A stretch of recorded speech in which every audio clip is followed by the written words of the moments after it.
Maintenant, le prochain conférencier, il est membre de la commission politique. Les gens commencent à le connaître quand même. Les concepts de droite et de gauche sont souvent galvaudés, puis souvent les gens ne savent pas nécessairement de quoi ils parlent. Il y a différentes formes de droite, de gauche. Je veux dire, ça prend probablement minimum 3 axes, probablement 4 axes pour déterminer la pensée politique de quelqu'un. Les gens, et souvent à droite, nous on peut considérer, du moins dans le spectre politique du Québec, au Parti conservateur du Québec, qu'on se situe relativement à droite. Je pense qu'on est tous d'accord là-dessus. La droite, un des problèmes qu'on a, par contre, c'est qu'on a une tendance à se diviser beaucoup plus que la gauche. Ça, c'est un problème. Pourquoi je fais cette introduction-là? C'est que le prochain conférencier, que je considère même comme un ami, Samuel Lamarche, membre de la commission politique, moi et lui, on est l'exemple que les droites peuvent s'unir d'une certaine façon. Samuel est un ancien péquiste, quelqu'un qui est très, très nationaliste, un des plus nationalistes probablement au Québec. Moi, je suis issu plus d'une droite économique, fiscale, d'une doctrine complètement différente, et on s'entend très bien pourtant. Il a juste fallu mettre un peu d'eau dans notre vin. Donc, sans plus tarder, je vais vous présenter mon collègue et ami Samuel Lamarche pour nous présenter sur l'histoire de l'autonomisme au Québec.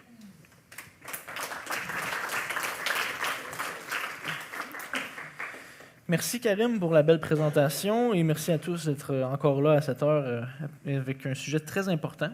Je tiens à dire que, contrairement aux conférenciers précédents, je vais malheureusement être obligé de le lire puisque je suis plus un écrivain qu'un conférencier. Et j'ai donc passé environ 16 heures de mon temps à écrire ce texte sur ce que j'appelle la route sinueuse de l'autonomie du Québec. Ce qui est à dire l'histoire complexe d'un peuple en quête de liberté. Et lorsque je dis ça, c'est que dans le fond, l'histoire de l'autonomie au Québec, c'est en fait l'histoire de notre nation. À travers le temps, les colons français, les Canadiens français et plus récemment les Québécois, on a toujours eu un fort désir d'autonomie. Que ce soit nos premiers ancêtres arrivés de France dans un territoire immense, hostile, froid. D'ailleurs, les premiers colons sont décédés en grande majorité dans le premier voyage de Jacques-Cartier. Ils étaient à des mois de bateau de la métropole. C'est-à-dire que si vous cassiez la jambe, vous aviez besoin de quelque chose, vous ne preniez pas votre téléphone, vous ne vous faisiez pas sauver. Là. Vous mourriez là. Ça prenait un certain courage, un désir de liberté, d'autonomie pour aller aux confins du monde puis aller au Québec. Il fallait être un individu responsable, aventurier, débrouillard pour survivre au Québec. Un peu comme Jérôme Blanchet-Gravel disait, notre héritage, c'est les coureurs des bois. Maintenant, on a peur d'un virus. Bref, le visage de l'autonomie du Québec, ça a changé au fil du temps. On est passé d'une quête personnelle à une quête institutionnelle. Et ce changement-là est accéléré, évidemment, comme Philippe le disait, par la conquête britannique. Et l'autonomie devient alors non plus une quête personnelle, mais synonyme de survie pour les Canadiens français. Et à cette époque-là, l'autonomie et la survie de la nation passent alors par l'Église catholique, un concept absolument étranger de nos jours, parce qu'avec la laïcité, justement, on est rendu à mettre ça dans notre Constitution. Mais à l'époque, le clergé catholique, c'était tout à fait logique. La liberté de culte permettait une préservation de la culture, de la langue, des traditions, un rassemblement culturel, le baptême, tout ça. On pouvait célébrer des aspects de la vie, du temps qui passe, de la survie même à cette époque-là, puisque plusieurs ne survivaient pas à l'enfance. Ça agissait aussi comme un outil de démarcation entre les Canadiens français et les Britanniques, qui, eux, étaient anglicans. À mon humble avis, c'est dans les années entourant la Révolution américaine que la nature des Québécois, à l'époque des Canadiens français, se démarque. Puisque, à ce moment-là, entre la Révolution ou des concessions, les Québécois ou les Canadiens français, je vais probablement utiliser Québécois à l'avenir pour simplifier, puisque ça devient un petit peu mêlant à longue, ont préféré les concessions. Parce que les Britanniques sentaient bien que le feu était pogné aux États-Unis. Et ils ne voulaient pas se battre sur deux fronts. Ils ne voulaient pas avoir et le Canada, les Québécois, et les Américains en même temps en rébellion. Ça aurait été compliqué même pour eux. Et surtout, là, l'intervention de la France aurait probablement été garantie. Alors qu'avec les Américains, ils espéraient que peut-être ils n'allaient pas vouloir y aller parce que ça allait coûter cher. Finalement, ils se sont fait enfirouer un peu. Et donc, au moment où les Américains se révoltent pour une indépendance totale, les habitants du Québec préfèrent rester sous le giron britannique qui vient de leur accorder des concessions qu'on a connues probablement dans nos cours d'histoire sous l'Acte de Québec. Cet acte, qui a probablement accéléré la Révolution américaine parce qu'ils venaient juste déconquérir, puis on leur donne plus de concessions que ce qu'on donne aux Américains, ça n'a pas très bien passé. Mais Pourquoi est-ce que les Québécois, à l'époque, ont choisi de rester sous le giron britannique à cause de l'Acte de Québec? Ben, il y avait plusieurs choses intéressantes pour les Québécois. Il permettait l'usage des lois civiles françaises, qu'on connaît encore aujourd'hui sous le nom du Code civil. Il reconnaissait le libre exercice de la religion catholique, abolit le serment du test. Le serment du test, à l'époque, qui visait à exclure les catholiques de tous les postes de pouvoir, tous les postes de fonctionnaires.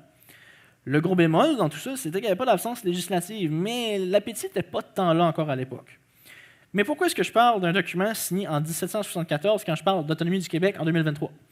Parce qu'à mon sens, le premier document, le moment charnière dans la fondation politique des Québécois et le début d'un nationalisme plus prudent et conservateur, c'est l'Acte de Québec. C'est quand, devant le choix entre la Révolution et les concessions, les Québécois ont pris les concessions. Et seule la Révolution des Patriotes est à peu près venue troubler cette prudence-là. Et d'ailleurs, la Révolution des Patriotes, ça a été long avant que ça se fasse. Ça a pris des refus répétés de la couronne britannique. On a fait des demandes diplomatiques pour que ça se fasse. Et ils ont fini par prendre les armes quand même. Et l'échec de cette rébellion-là et les conséquences sévères imposées aux rebelles, mais aussi à la population et aux francophones en général, tendent à donner un petit peu plus raison à la doctrine plus prudente que les citoyens avaient prônée dans les années antérieures. Et quand on parle de conséquences lourdes, disons que les patriotes l'ont vu, ils l'ont senti passer un petit peu. Le chevalier de Lorimier, je veux dire, ils ont passé à corde au cou. Mais c'est pas juste pour lui, parce que, selon Lionel Groulx, qu'on voit ici, d'ailleurs, tapez Lionel Groulx et dites-moi qu'il ne ressemble pas à Pierre Poilievre, physiquement. Là. Je veux dire, moi, ça m'a fait capoter. Là. J'ai comme fait, waouh, OK, c'est vraiment impressionnant. Et là, pour mater la rébellion, on a uni les deux Canada, parce qu'à l'époque, il y avait le Bas-Canada et le Haut-Canada. Et le but est connu de tous, c'est assimiler les Canadiens français, les transformer en bons sujets britanniques. Le rapport Durham, c'est à peu près ça. Lionel Groulx, à l'époque, dit « L'acte d'union revient à l'annexion du Bas-Canada par le Haut-Canada ». Et l'acte d'union est particulièrement sévère, parce que seule la langue anglaise est reconnue. Il est interdit pour les parlementaires de parler français dans la Chambre législative. Et cette disposition-là ne sera abrogée que plusieurs années plus tard. En somme, à partir de l'acte d'union, l'autonomisme, tel qu'on le connaît aujourd'hui, prend véritablement forme. Un travail long, ingrat, qui vise à obtenir des droits et des libertés qu'on juge fondamentales comme peuple. Et désormais, on rentre dans la naissance du Québec moderne et du Canada. C'est ce que je rappelle pour l'époque le compromis canadien, ce qui était un peu le beau risque de son époque, pour ceux qui se rappellent de René Lévesque.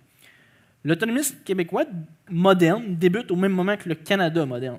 C'est qu'à ce moment-là, des tractations, certains veulent un État national unitaire, d'autres veulent un État fédéraliste, comme Constantinos disait. Et la raison pourquoi le Bas-Canada souscrit à la Constitution canadienne, c'est qu'on enracine dans le fédéralisme une constitution qui assure des pouvoirs importants au gouvernement provincial, mais surtout l'enracinement du concept fédératif.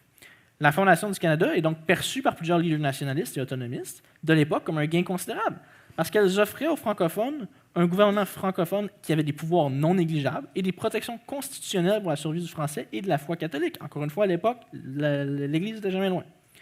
L'éducation était donc exclusivement du ressort des provinces. L'enseignement peut donc être fait en français par le clergé catholique. C'est deux victoires considérables pour l'époque. L'autre aspect non négligeable, c'est que la fondation du Canada devait, en théorie, mettre fin aux politiques d'assimilation des francophones. On sait qu'en pratique, ça n'a pas vraiment été le cas. Là. Les Ontariens et le Nouveau-Brunswick pourront vous le dire. Mais c'était quand même un espoir à l'époque. Et, même pour les plus cyniques, comme plusieurs me traitent de cynique, notamment Karim, il restait toujours le Québec, qui avait des protections constitutionnelles du fait de son existence comme province, qui servait d'ultime rempart au désir d'assimilation. Il y avait aussi les craintes que les Américains auraient pu venir nous annexer, là, donc ça venait jouer dans la balance aussi. L'autre part, c'est que les bénéfices économiques de la fédération étaient nombreux et permettaient d'espérer un enrichissement collectif pour les citoyens du Québec. La fédération permettait de plus juste dépendre des États-Unis, mais aussi d'orienter le commerce sur l'axe Est-Ouest plutôt que Nord-Sud. Et ces considérations économiques-là feront partie intégrante de la question nationale, pour le meilleur et pour le pire, jusqu'à ce que cette dernière soit résolue. Et la période suivant la création de la fédération sera assez tumultueuse, car d'un côté, le gouvernement fédéral tente de prendre le plus de place possible, de l'autre, les provinces testent les limites de ce qu'ils ont le droit de faire. Et la première crise qui traverse le Nouveau-Canada, c'est le premier chapitre de ce que plusieurs nomment désormais les deux solitudes. C'est la rébellion de la Rivière-Rouge, ou, mieux connue sous le nom de première rébellion de Riel. Et cette crise-là concrétise les pires craintes chez les autonomistes canadiens et francophones. Le Canada fera tout en son pouvoir pour poursuivre l'assimilation des francophones et des catholiques à l'extérieur du Québec. Elle favorise ainsi cette tentative d'assimilation-là, la création d'un parti national au fédéral sous l'impulsion de Honoré Mercier, visant à agir comme une coalition de nationalistes francophones. C'est un peu un ancêtre bâtard du Bloc, on pourrait dire, mais à l'échelle du Canada. Le parti aura quelques victoires historiques, notamment de vaincre Georges-Étienne Cartier, qui était un des pères fondateurs du Canada à Montréal-Est.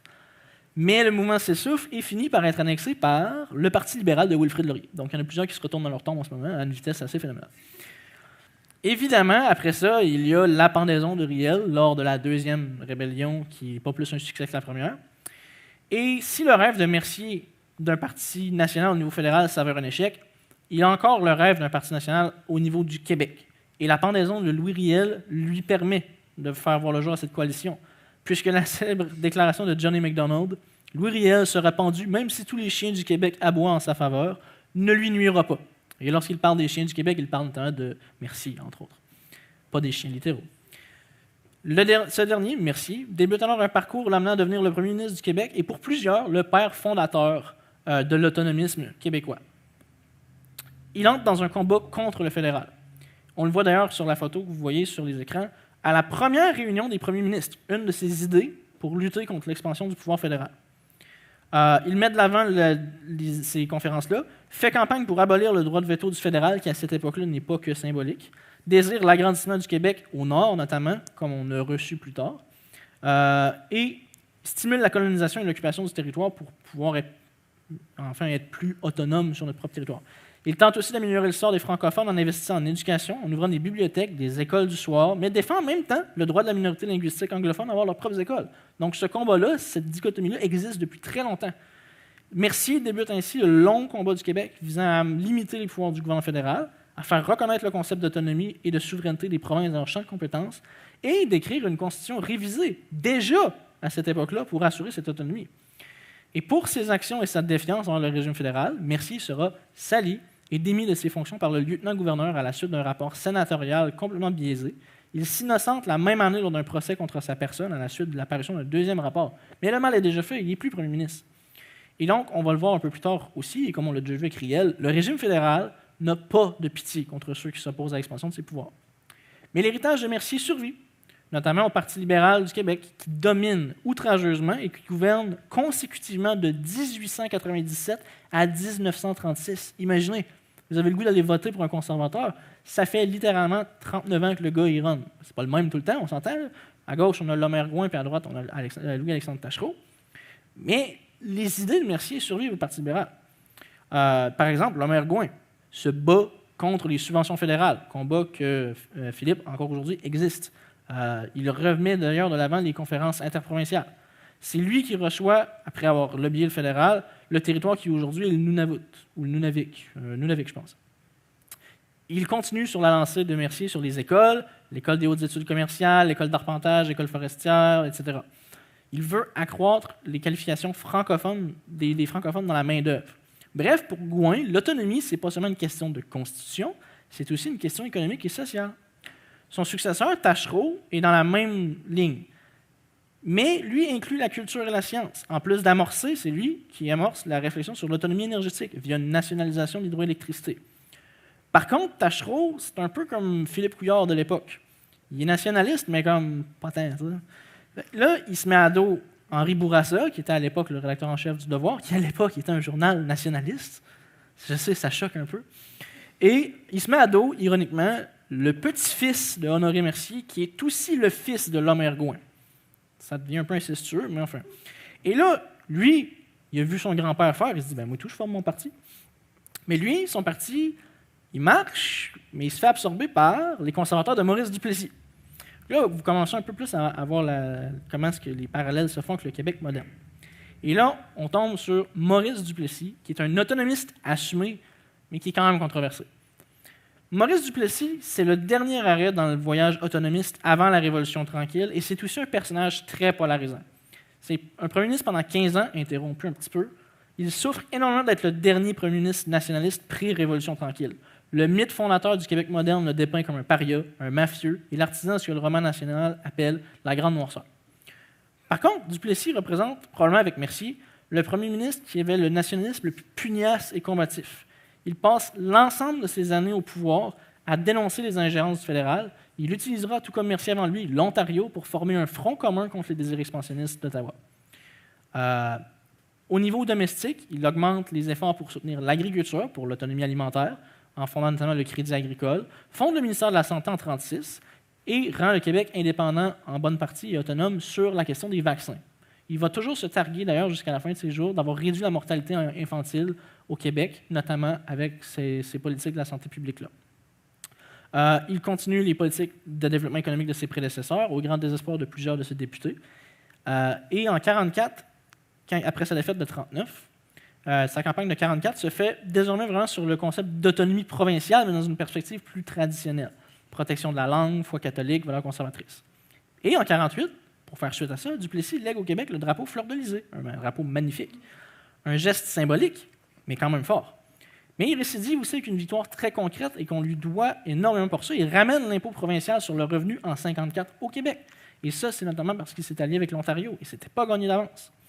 Il s'est aussi battu, comme Philippe le disait, contre les subventions dans le domaine de l'éducation. Et, fait cocasse, un de ses alliés dans ce combat-là, c'est Pierre Elliott Trudeau, qui dit, lui aussi, que ça n'a pas de Saint-Bon sens que le fédéral s'ingère dans les compétences exclusives des provinces. Je ne sais pas ce qui est arrivé à Pierre Elliott Trudeau, mais tabarnouche qui est mal viré après. Maurice Duplessis, ça a affaire aussi à développer le nord du Québec, notamment la Côte-Nord avec la ville de Sept-Îles. Il électrifie les régions rurales, c'est encore aujourd'hui. Vous pouvez parler à vos grands-parents ou vos parents, dépendamment de votre âge, puis ils vont vous le dire. Quand ils ont commencé à mettre l'électricité, on jouait avec la chaîne pour voir si la lumière allumait. C'était quand même une révolution, il s'éclairait à la chandelle avant. Et donc, Duplessis, dans sa lutte autonomiste, c'est un peu à l'image des Québécois. C'est un personnage rempli de contradictions. Il est cohérent dans sa vision d'opposition fédérale, son désir de faire respecter le pacte constitutionnel, mais pourtant, il est peu scrupuleux à travailler à réduire l'autonomie des citoyens avec des mesures visant à restreindre la démocratie. Les syndicats, il utilise la crainte du communisme pour faire taire plusieurs opposants légitimes. Pour vous donner une idée, le gars parquait des chars en avant du bureau électoral une fois que ses goons avaient rempli le bureau de vote, pour être sûr que personne ne fait voter. Ça se fait pas aujourd'hui. Je veux dire, ça se faisait pas à l'époque non plus, mais il s'en sortait. Mais bon, que voulez-vous? La Révolution tranquille et le nouvel autonomisme. Et là, Jean Lesage arrive. Bon, il y a eu Paul Sauvé, tout cette gang-là, mais Paul Sauvé est mort, Maurice Duplessis est mort, ils sont tous morts. L'Union nationale puis les chefs, le PQ mange ses chefs, l'Union nationale les tue. C'est pas de leur faute, mais quand même. Et l'autonomisme du Québec au Québec aurait pu disparaître, mais il a pris au contraire un nouvel élan. Lesage et son gouvernement changent un peu la doctrine du nationalisme. Avec René Lévesque, Paul Gérin-Lajoie, Émile Lapalme, ces gens-là sont ouvertement des nationalistes et des autonomistes. Ils donnent la crédibilité à Lesage. Gérin-Lajoie, notamment, donne son nom à la doctrine des relations internationales québécoises qui dirige les actions, encore à ce jour, de tous les gouvernements du Québec. La doctrine Gérin-Lajoie affirme la volonté du Québec de mener une action internationale forte et autonome dans tous les domaines relevant de ses compétences. Donc, encore une fois, on revient un peu toujours dans les mêmes cercles. Les compétences exclusives, on veut vraiment s'affirmer, devenir autonome dans nos propres compétences. Le PLQ de Lesage change la définition du nationalisme québécois et de l'autonomisme. Il inclut dans ces deux idéologies un devoir de l'État de servir les citoyens et de prendre un plus grand rôle dans le quotidien des Québécois au nom du développement économique et de la paix sociale. Donc, dans le fond, Lesage utilise des leviers pour de l'État pour rendre les Québécois plus autonomes et prospères, avec le succès ou les échecs qui viennent avec. Donc, on met à la porte le libéralisme économique de Duplessis, Gouin, Taschereau, etc., et on met une nouvelle doctrine, celle de l'État-providence, le fameux modèle québécois. Lesage fonde l'assurance hospitalisation. Après ça, il fait juste nationaliser les hôpitaux. Il met en place la gratuité scolaire jusqu'à la fin du secondaire, ouvre un ministère des Affaires culturelles, des Affaires fédérales, provinciales, des richesses naturelles et de la famille et du bien-être social. Il lance une élection anticipée en 1962 pour nationaliser l'électricité avec le slogan qu'on connaît désormais, « Maintenant ou jamais, maître chez nous », un slogan qui me rappelle étrangement quelque chose. Il gagne son élection. Et à l'époque, il est obligé d'envoyer Jacques Parizeau pour emprunter des fonds à New York, puisque les banques canadiennes ne veulent pas lui prêter. Elles sont hostiles à la nationalisation. Il fonde le ministère de l'Éducation en 1964, alors que la commission Parent tire à sa fin. Il va de l'avant avec la Société générale de financement, un ancêtre d'Investissement Québec. Vous commencez à saisir le principe, Jean Lesage, le PLQ, on fait rentrer l'État dans la game, à défaut d'un meilleur mot, pour rendre les Québécois plus autonomes et plus prospères. Sur le plan linguistique, Lesage fonde l'OQLF et se rapproche considérablement de la France, avec l'ouverture de la Maison du Québec à Paris. Il ira même jusqu'à signer une entente culturelle avec la France. Globalement, le gouvernement Lesage et plusieurs gouvernements subséquents autonomisent le gouvernement du Québec à régner sur son territoire, en retirant définitivement le clergé de la santé et de l'éducation, en réduisant la dépendance aux capitaux étrangers. Mais il ne parvient pas vraiment à faire des gains notables comme Duplessis, et son retournement de veste sur la formule d'amendement Fulton-Favreau, que Constantin pourrait nous parler plus tard, probablement plus en détail, en a fait baver plusieurs. Et l'autre chose, c'est que même si ces dépenses-là pouvaient être vues comme positives, personne n'est contre la tarte aux pommes, ça coûte cher. Puis l'augmentation massive de fonctionnaires, du déficit, ça force l'augmentation des taxes. Et grâce à ça, Daniel Johnson père, auteur du livre « Égalité ou indépendance », réussit à le battre dans une victoire surprise. Personne vraiment s'attendait à ce qu'il gagne. Et là, la question nationale passe un cap, parce que Daniel Johnson dit « égalité ou indépendance », le mot en « i » vient d'entrer dans le domaine public. Johnson pousse le nationalisme et l'autonomisme à ses limites logiques. En cas de refus canadien, le Québec est en droit de s'autodéterminer. Ses demandes sont simples. Il faut une reconnaissance du concept des deux nations et des deux cultures, bref, la reconnaissance de la nation québécoise. Pour Johnson, le Canada ne peut survivre sans une réforme constitutionnelle, car le pacte de 1867 est rendu caduc par les actions du fédéral. De plus, alors que les anglophones s'identifient à l'État fédéral, ce n'est pas le cas au Québec. C'est la théorie du gouvernement naturel qu'on entend souvent, qu'on a vu pendant la pandémie notamment. Il sera aussi un grand ami de Charles de Gaulle, menant d'ailleurs à la fameuse visite du président français au Québec où il scandera « Vive le Québec libre ». Et dans les faits, Johnson articule le concept de société distincte qui, ironiquement, sera le cheval de bataille de Robert Bourassa. L'Union nationale, dans le fond, quand Johnson meurt, de manière semi-suspecte, disons, certains disent qu'il a été assassiné, d'autres disent que c'est une mort naturelle. Son successeur, c'est Jean-Jacques Bertrand. Et Jean-Jacques Bertrand, c'est ça, là, on s'en souvient pas trop, il n'était pas vargeux. Et donc, à cause de ça, il revient à Robert Bourassa d'incarner l'autonomisme québécois. Mais Bourassa, c'est comme Daniel Johnson père, mais plus timide. Bourassa se refuse toute sa vie à utiliser l'indépendance comme moyen de négociation. Et donc, Bourassa 1, parce qu'il y en a eu deux Bourassa, c'est le même gars, mais deux fois. Là, je vais entrer dans une tendance plus politique. C'est que, bien que le premier ministre favori des Québécois, c'est René Lévesque, à tous les sondages, j'ai tendance à croire que Robert Bourassa, c'était le premier ministre le plus représentatif du peuple québécois. À l'époque, il était jeune, intellectuel, prudent. Il était élu à 36 ans, c'était le plus jeune de l'histoire. Bourassa veut faire des gains, il veut l'autonomie du Québec, mais il se refuse à considérer l'indépendance. Il dira bien souvent que les pays sont leur géographie et que celle du Québec rendait le Canada plus avantageux. Or, son premier mandat est très pénible d'un point de vue autonomiste. Il est premier ministre pendant la crise d'octobre. Déjà, en partant, ça fait une prise. Et personne, encore à ce jour, n'est vraiment sûr. Est-ce que Bourassa avait demandé les mesures? Est-ce que Trudeau a imposé les mesures? Est-ce que Bourassa était juste dépassé par les événements? Pierre Laporte venait de se faire assassiner, tout ça. Disons que c'était pas une période facile pour lui. Et ça ébranle vraiment son leadership, la confiance des Québécois envers Ottawa et Bourassa. Et Bourassa se retrouve encore plus dans une position délicate. Un an plus tard, ils ont la conférence de Victoria. Ils se rencontrent pendant 3 jours pour discuter d'un rapatriement de la Constitution canadienne, parce qu'à l'époque, il était encore à Londres, et d'une formule d'amendement. Trudeau rêve d'amener une charte des droits et libertés en rapatriant la Constitution, ce à quoi le Québec s'oppose, notamment Bourassa.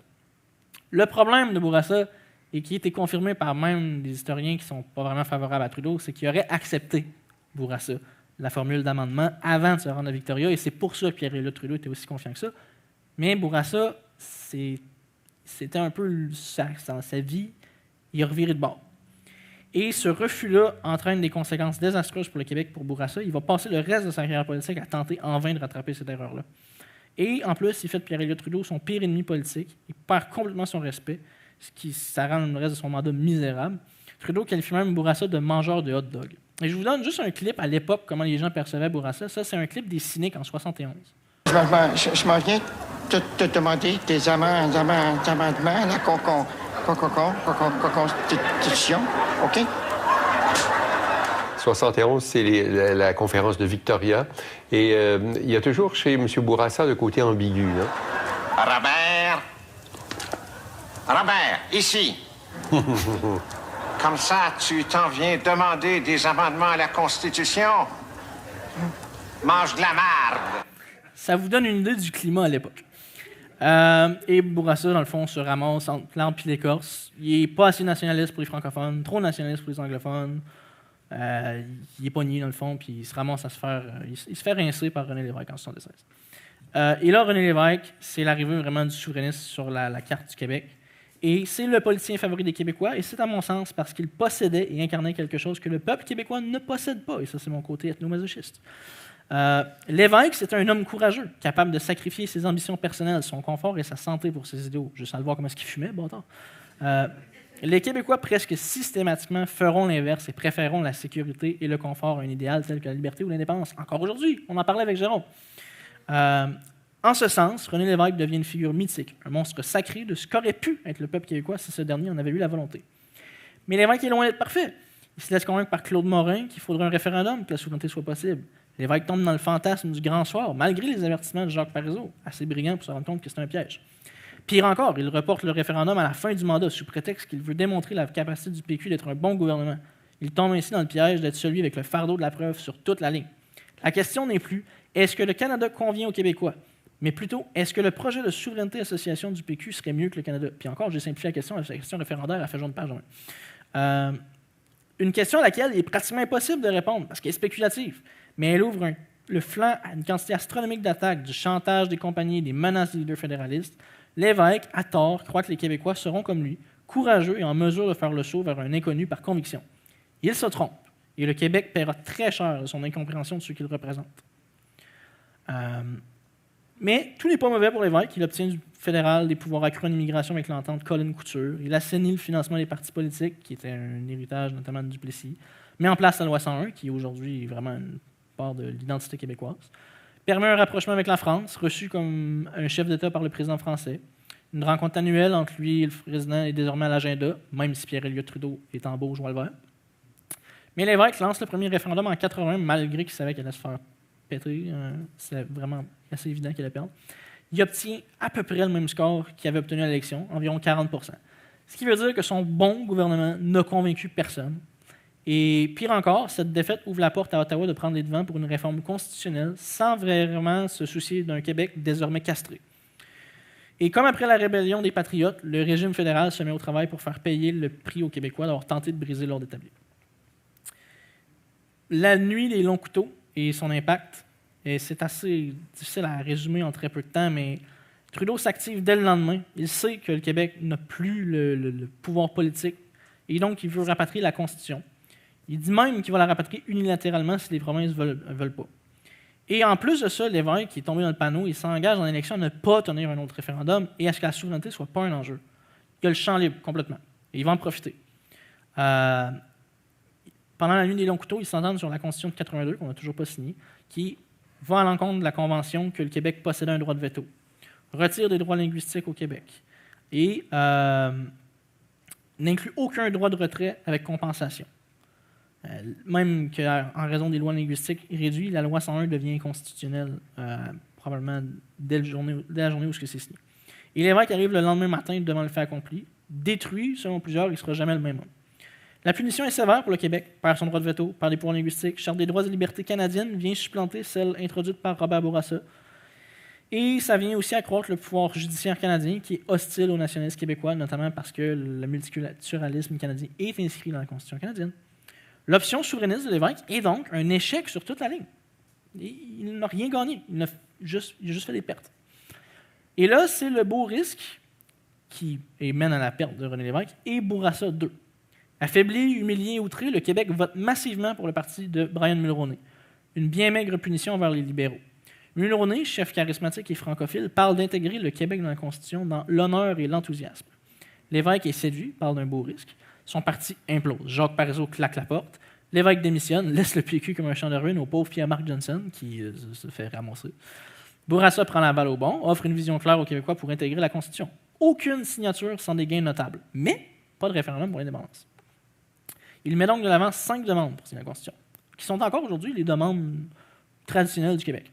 La reconnaissance du Québec comme une société distincte, l'obtention du droit de veto, un droit de regard sur la nomination des juges québécois à la Cour suprême, des pouvoirs accrus en matière d'immigration et un encadrement du pouvoir de dépenser d'Ottawa qu'on mentionnait plus tôt en territoire québécois.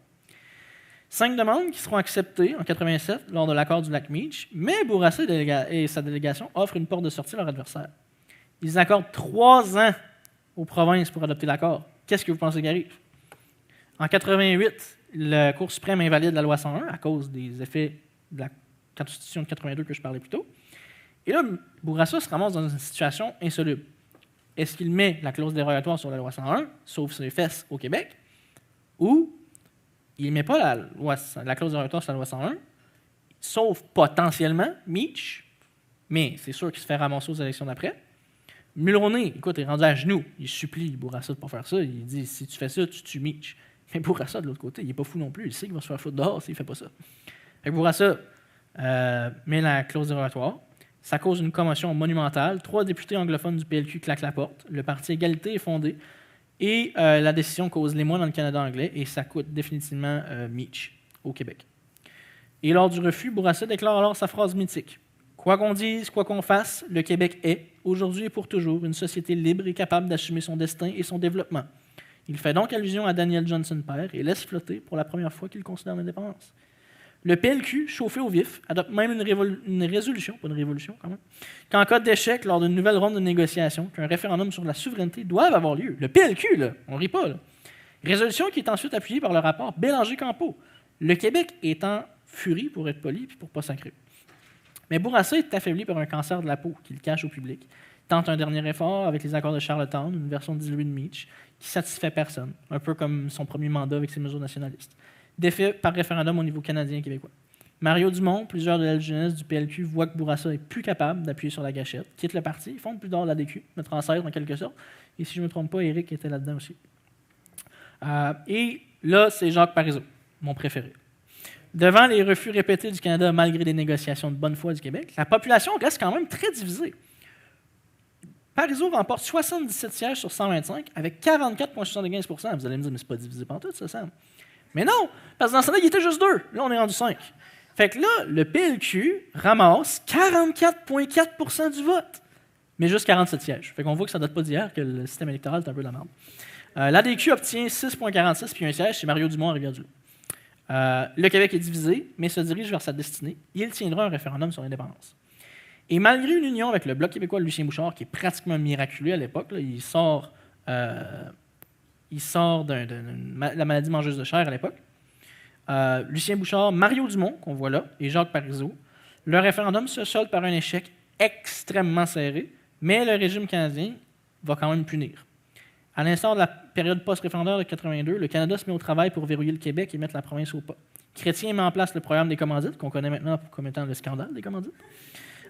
Déclare qu'aucun mécanisme dans la Constitution ne permet la sécession et tente alors d'imposer l'idée qu'un référendum pan-canadien serait nécessaire pour valider la sécession éventuelle du Québec. Heureusement, ce projet-là meurt au feuilleton. Mais, face à ces interrogations-là, le Canada demande à la Cour suprême de répondre à des questions.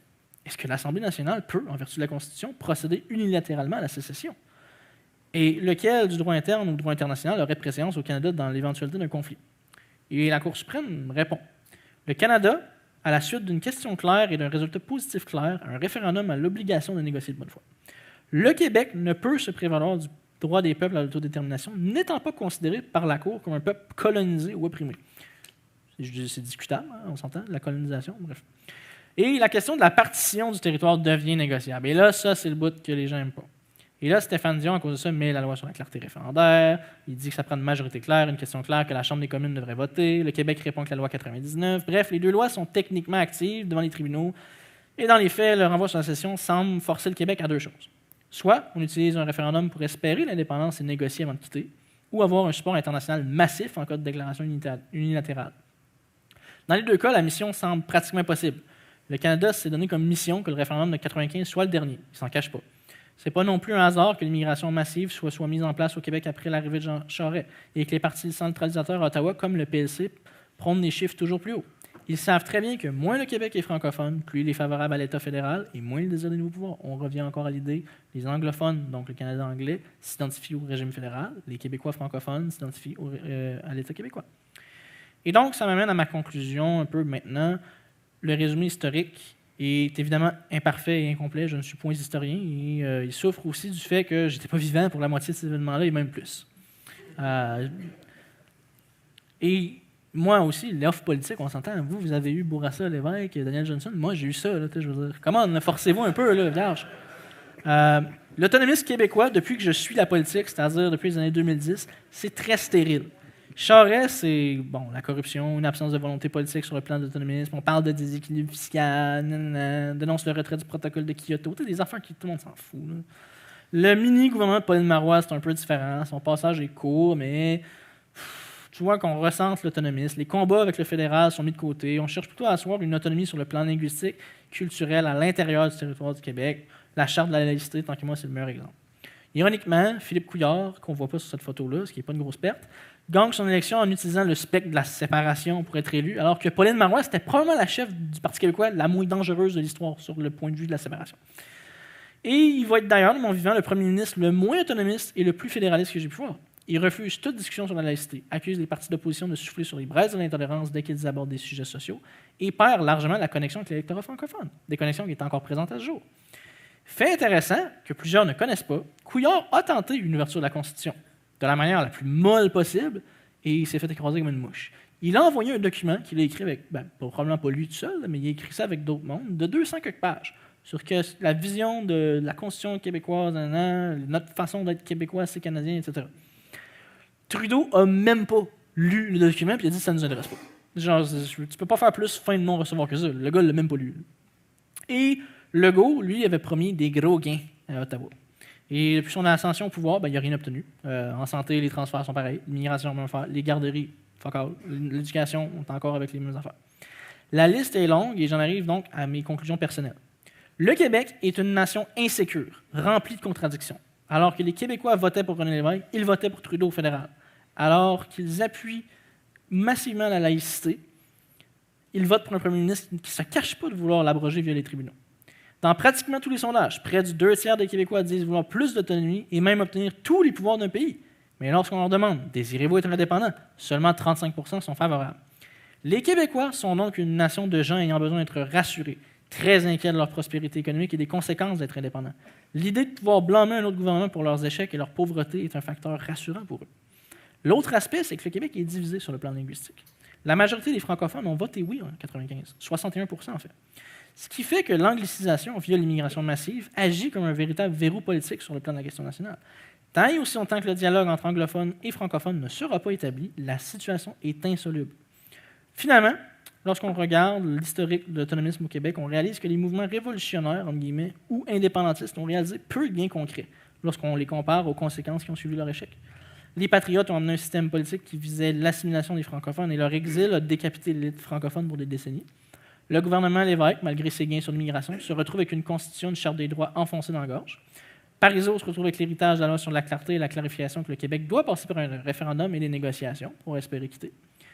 Mais les fédéralistes purs et durs n'ont pas grand-chose d'autre à avancer comme succès. Jean Lesage, Bourassa, Jean Charest, Philippe Couillard, ils ont fait des gains marginaux, mais ils n'ont jamais été en mesure d'obtenir des gains ralentissants ou stoppant l'expansion des pouvoirs fédéraux en augmentant l'autonomie fondamentale du Québec.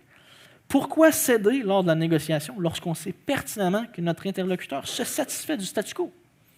Il semble donc logique, à mon sens, que la meilleure méthode pour obtenir des gains face au Canada soit la doctrine Johnson-Père, égalité ou indépendance, plus récemment articulée par feu Frédéric Bastien. Il faut négocier avec le fédéral par la force, en utilisant le renvoi sur la sécession, en gardant la porte ouverte sur l'indépendance. Il faut stipuler hors de tout doute raisonnable que la situation constitutionnelle actuelle est insoutenable et intolérable pour le Québec et qu'un entêtement du Canada à maintenir le statu quo serait perçu comme un signal que le Québec est invité à quitter la Fédération. Certains appellent ça du chantage, j'appelle ça un rapport de force. Le Parti conservateur du Québec et ses membres doivent donc considérer, je vous invite, à la lumière de ce résumé historique, que s'ils espèrent véritablement faire des gains, ils doivent être à l'aise à l'éventualité que le Québec doive agiter la menace de l'indépendance. C'est pourquoi le parti devrait avoir une vision globale de l'autonomie, tant sur le plan constitutionnel, mais aussi le plan économique, car une nation autonome économiquement peut beaucoup plus facilement mettre son poing sur la table et menacer de quitter. Une province dépendante de ses interlocuteurs, comme nous avec la péréquation, n'a aucune crédibilité. À l'instar de Duplessis et son refus de recevoir des subventions dans les universités du Québec par Ottawa, un gouvernement conservateur devrait considérer son indépendance fiscale comme une priorité absolue et faire de l'autonomie économique la clé de voûte de son programme. L'héritage conservateur, le vrai, c'est l'héritage de Daniel Johnson Père et son slogan « Égalité ou indépendance ». C'est un parfait hybride entre la sauvegarde de la nation québécoise et la dose d'audace requise pour faire bouger les choses. Si on veut que le mouvement autonomiste puisse enfin faire des gains, il faut aller là où les autres n'ont pas osé aller et pousser Ottawa dans ses retranchements. Merci beaucoup.